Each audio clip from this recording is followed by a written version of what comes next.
గత ప్రభుత్వ నిర్వాకంతో రాజధాని పనుల ప్రారంభానికి ఆటంకాలు వచ్చాయని పురపాలక శాఖ మంత్రి పొంగూరు నారాయణ పేర్కొన్నారు.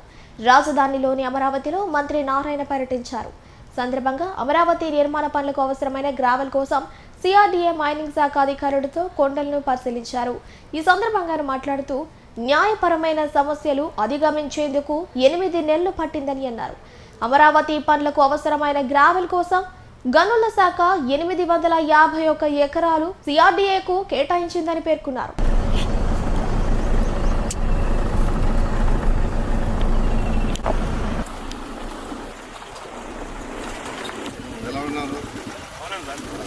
అవును సార్, అటు నుంచి అటు ఇప్పుడు మేము అక్కడ ఈ 3 లీజులు ప్రజెంట్ రన్నింగ్ చేసాం. తర్వాత ఇక్కడ ఒక 2 ఉన్నాయి సార్, జోగేశ్వరి. ఈ 2 కూడా అప్లికేషన్స్ సార్ రివిజన్ అలో అయ్యాయి. ఇవి కూడా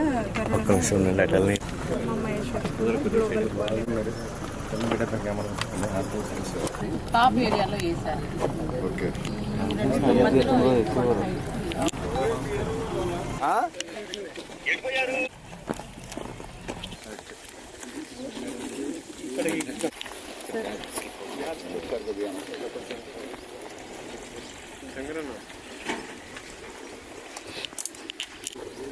అమరావతి రాజధాని అందరికి తెలిసిందే. 2014-19లో ఈ అమరావతి క్యాపిటల్ సిటీ కోసంగా 34,000 ఎకరాలని రైతులు కేవలం 58 రోజుల్లో, అంటే 2015 జనవరి 1 నోటిఫికేషన్ ఇస్తే 2015 ఫిబ్రవరి 28 అర్ధరాత్రికి 34,000 ఎకరాలు స్వచ్ఛందంగా ఇచ్చారు. అక్కడ కూడా ఏంటంటే ఒక చిన్న లిటికేషన్ కూడా లేకుండా, ఎటువంటి కోర్టు కేసు లేకుండా. అయితే దానికి తగ్గట్టుగానే ముఖ్యమంత్రి గారు ఇక్కడ ప్రపంచంలో టాప్ 5 రాజధానులు కట్టాలని ఆ రోజు సింగపూర్ గవర్నమెంట్ అప్రోచ్ కావటం, లేఅవుట్ డిజైన్ చేయటం జరిగింది.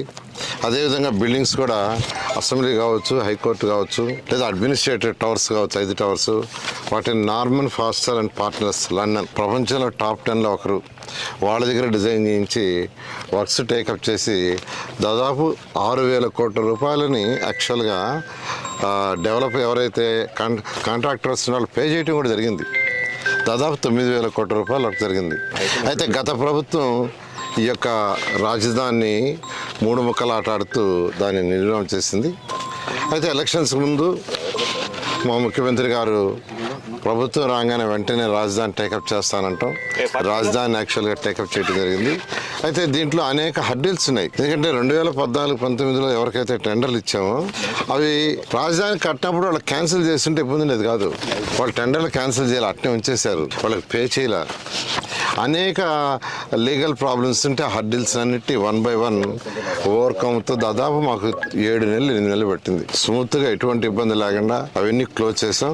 మళ్ళీ రీటెండర్లు పిలిచాం. ఇప్పుడు దాదాపు అడ్మినిస్ట్రేషన్కి యాక్చువల్గా టోటల్గా 42 వర్క్స్, మొత్తం టోటల్గా 92 వర్క్స్. దాని యొక్క వాల్యూ 64,912 కోట్లు ఎస్టిమేషన్. దాంట్లో టెండర్లు యాక్చువల్గా 42 వర్క్స్కి పిలవటం జరిగింది. 41,785 కోట్లు అవన్నీ గ్రౌండ్ అయినాయి. ఆల్మోస్ట్ యాక్చువల్గా అన్ని వర్క్స్ ఆల్మోస్ట్ టేకప్ అయినాయి. అయితే ఈ నేపథ్యంలో వీళ్ళకి గ్రావెల్ కావాలి. దానికి యాక్చువల్గా మైన్స్ డిపార్ట్మెంట్ కన్సర్న్ మినిస్టర్స్ని వాళ్ళందరినీ సిఆర్డీఏ కాంటాక్ట్ చేయడం జరిగింది. వాళ్ళు దాదాపు 851 ఎకరాలు ల్యాండ్ని యాక్చువల్గా సిఆర్డీఏకి మైన్స్కి వాళ్ళు వెంటనే ఇవ్వటం జరిగింది. ఏలూరు డిస్టిక్లో 355 ఎకరాలు, కృష్ణాలో 428, పల్నాడులో 28, అట్నే గుంటూరులో 21, ఎన్టీఆర్లో 18 ఎకరాలు. ఎందుకంటే ఇప్పుడు రోడ్లు వేయాలంటే ఖచ్చితంగా గ్రావెల్ కావాలి, ఇవన్నీ కావాలి, మెటల్స్ కావాలి. దానికి ఎటువంటి ఇబ్బంది లేకుండా మైన్స్ డిపార్ట్మెంట్ కన్సర్న్ మంత్రి, సెక్రటరీ, కమిషన్స్ వాళ్ళు వెంటనే సిఆర్డీకి ఇవ్వడం జరిగింది. అయితే 2014-19లో ఈ అనంతవరంలో ఏదైతే ఇక్కడ హిల్ ఉందో ఈ మైన్స్, దాన్ని యాక్చువల్గా ఆ రోజు సిఆర్డీకి ఇచ్చారు. దీన్ని తవ్వారు కూడా. అయితే ఈ మధ్య యాక్చువల్గా మనకున్న అమరావతి క్యాపిటల్ సిటీలో ఈ ల్యాండ్స్ అన్ని సర్వే చేస్తూ ఉంటే ఇక్కడ 6 మీటర్లు 8 మీటర్లు డెప్త్ తవ్వేశారు, అంటే గ్రౌండ్ లెవెల్ కంటే కూడా. అందువల్ల ఆ ల్యాండ్ని ఎలా వాడాలా అనే దాని మీద యాక్చువల్గా ఈ మధ్య అధికారులతో చాలా డీటెయిల్గా డిస్కస్ చేసాం. అయితే దాని మీద వాళ్ళ మైన్స్ డిపార్ట్మెంట్ సంబంధించిన అధికారులతో, సిఆర్డీ అధికారులతో ఫిజికల్గా చూస్తామని యాక్చువల్గా రావడం జరిగింది. ఈ ఏరియా అంతా యాక్చువల్గా దీన్ని ఇమీడియట్గా డ్రోన్ సర్వే చేయించి ఎంత డెప్త్ పోయిందంటే ఫిజికల్గా మనం కొంత చూడగలం కానీ రియాలిటీ కావాలంటే అంటే దీన్ని ఇట్లే చేయాలంటే ఈ ల్యాండ్ మొత్తాన్ని ఏదైతే మైన్స్ తవ్వేశారో ఆ ల్యాండ్ కూడా ఇట్లే చేయాలనే ఉద్దేశం ఇక్కడ రావటం కూడా ఉద్దేశం ఏంటంటే దాన్ని కూడా ఏదో ఒక పర్పస్కి ఏదో ఒక యాక్టివిటీ చేయాలనే ఉద్దేశంతో నేను ఈరోజు వచ్చాను. దాన్ని ఇమీడియట్గా డ్రోన్ సర్వే చేయించి దీన్ని ఏ విధంగా ఫిల్ చేయాలి ఎలా చేయాలనేది అధికారులతో కూర్చొని మాట్లాడి డిస్కస్ చేసి దీన్ని కూడా ఏదో ఒక యూటిలైజేషన్ చేస్తుందని చేస్తామని తెలియజేయడం కోసం వచ్చాను. ఈరోజు అధికారులు కూడా యాక్చువల్గా వచ్చారు, వాళ్ళు కూడా యాక్చువల్గా కొంత క్లారిటీ ఇచ్చారు. వెంటనే దీని మీద ముందుకు పోవడం జరుగుతుంది. అంటే చర్యలు అంటూ ఏం లేదు, యాక్చువల్గా వాళ్ళకి పర్మిషన్ ఇచ్చాము, పర్మిషన్ మైన్స్ వాళ్ళు ఇచ్చారు. దాని మీద సిఆర్డీ వాళ్ళు యాక్చువల్గా దాన్ని యూటిలైజ్ చేసుకున్నారు. బట్ వాళ్ళకి ఇచ్చిన ప్రకారం వాడుకున్నారు. అయితే దాన్ని ఏ విధంగా మనం బెటర్గా చేసుకోవాలనే ఉద్దేశంతో యాక్చువల్ రావడం జరిగింది. అంటే యాక్చువల్గా ఒక ఇంటర్నేషనల్ ఎయిర్పోర్ట్ కట్టాలనేది ముఖ్యమంత్రి గారి యొక్క ఆదేశం. ఒక ఇంటర్నేషనల్ ఎయిర్పోర్ట్ ఆ రోజు హైదరాబాద్లో కడుతున్నప్పుడు కూడా అందరూ ఇంత ల్యాండ్ ఎందుకు హైదరాబాద్, ఈరోజు Hyderabad international airport one of the best international పెడుతుంది. ఆ లెవెల్లో ఎప్పుడు మా ముఖ్యమంత్రి గారు రాబోయే 100 సంవత్సరాలు ఆలోచిస్తారు. మిగతా నాయకులు ఆలోచించే కదా, ఆయన రాబోయే 100 సంవత్సరాలకు ఎలా ఉంటుంది, 50 సంవత్సరాలకు ఎలా ఉంటుందని ఆ ఉద్దేశంతో ఫ్యూచర్లో యాక్చువల్గా ఏంటంటే అమరావతి, మంగళగిరి, తాడేపల్లి, గుంటూరు, విజయవాడ ఇవన్నీ కలిసి ఒక మెగా సిటీ కింద యాక్చువల్గా మాస్టర్ ప్లాన్ ముఖ్యమంత్రి గారు చేశారు. దాన్ని దృష్టిలో పెట్టుకున్నప్పుడు ఒక ఇంటర్నేషనల్ ఎయిర్పోర్ట్ పెద్దది రావాలని, దానికి కనీసం ఒక 5,000 ఎకరాలు కావాలి. ఆ ల్యాండ్ తీసుకోవడం కోసంగా స్టడీ చేయమన్నారు. దాని మీద యాక్చువల్గా సిఆర్డీ అధికారులు యాక్చువల్గా స్టడీ చేస్తున్నారు. త్వరలో దాని మీద డెసిషన్ తీసుకొని ల్యాండ్ అక్విజిషన్, ల్యాండ్ పుల్లింగ్ అనే దాంతో ముందుకు పోవడం జరుగుతుంది. అంటే ల్యాండ్ అక్విజిషన్ అయితే 5,000 ఎకరాలు చేయొచ్చు. దానివల్ల అక్కడ రైతులు నష్టపోతారని ప్రజాప్రతినిధులు యాక్చువల్గా చెప్పడం జరిగింది. ల్యాండ్ అక్విజిషన్లో వాళ్ళకి ల్యాండ్ అక్విజిషన్ యాక్ట్ ప్రకారం 2.5 times రిజిస్ట్రేషన్ వాల్యూ వస్తుంది.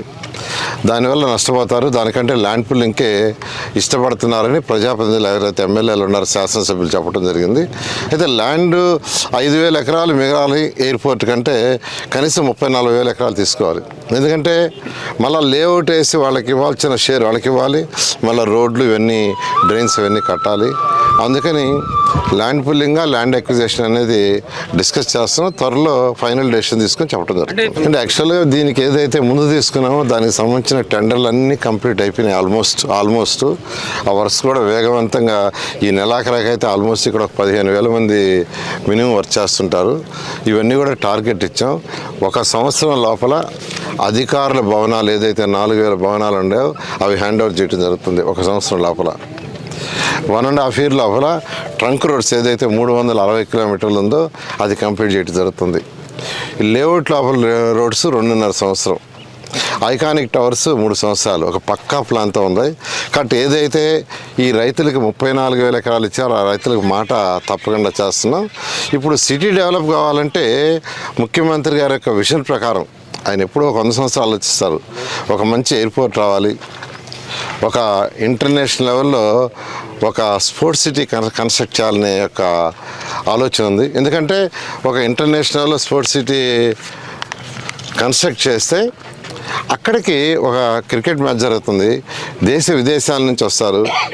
వచ్చినప్పుడు వాళ్ళకి హోటల్ అకామిడేషన్ కావాలి, హోటల్స్ వస్తాయి. అదేవిధంగా డిఫరెంట్ యాక్టివిటీస్ కావాలి, అవన్నీ వస్తాయి. సో ఎకనామిక్ యాక్టివిటీ డెవలప్ అవుద్ది, ఉద్యోగత పెరుగుతుంది, నిరుద్యోగులకు ఉద్యోగత వస్తుంది. ఎప్పుడు అదే ఆలోచిస్తారు ముఖ్యమంత్రి గారు. సో లాంగ్ విజన్ని దృష్టిలో పెట్టుకొని ఈరోజు యాక్చువల్గా ముఖ్యమంత్రి గారు మాకు ఒక దిశానిర్దేశం ఇచ్చారు. దాని మీద వర్కౌట్ చేస్తున్నాం. త్వరలో డెసిషన్ తీసుకొని